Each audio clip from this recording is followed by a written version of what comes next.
aí, preparados para mais uma tarefinha do dia? Vamos lá? Todo mundo aquecido? Então vamos!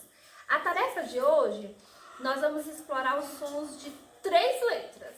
A primeira letra é a letra E.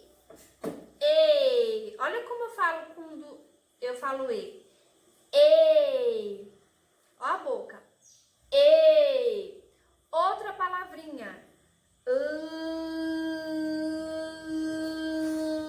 Lápis. Olha a letra L. Lápis. O L. E outra letra. Mala. Maeve. Olha como o M sai da boca. A letra M. Ok? E uma letra que vocês sabem de cor e salteado, porque é super fácil. A vogal A. A. Toda vez que eu falo A, a boca abre todinho, ó. A. A. Então, a letrinha A. O que vocês vão fazer nessa tarefinha? Vão ligar todas as figuras na sua letra. Por exemplo, lápis. Lápis. Eu vou ligar na letrinha L. Lápis no L. Estrela. Estrela. Vou ligar na letrinha E. E. Mala. Meia. Meia. Vou ligar na letrinha M. E avião. Avião. Vou ligar na letrinha A.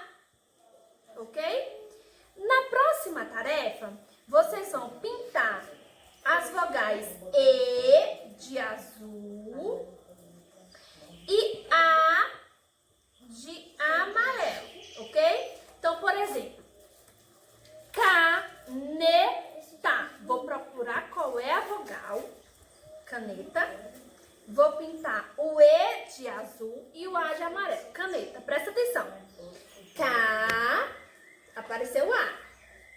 Ne, apareceu E. Tá, apareceu A. Então, toda vez que apareceu A, eu vou pintar de que cor? De A, amarelo. A, amarelo. Toda vez que apareceu E, eu vou pintar de azul, ok? Vou pintar de azul. Amarelo A, o E de azul, ok? Então capriche, tá? Beijo! Se vocês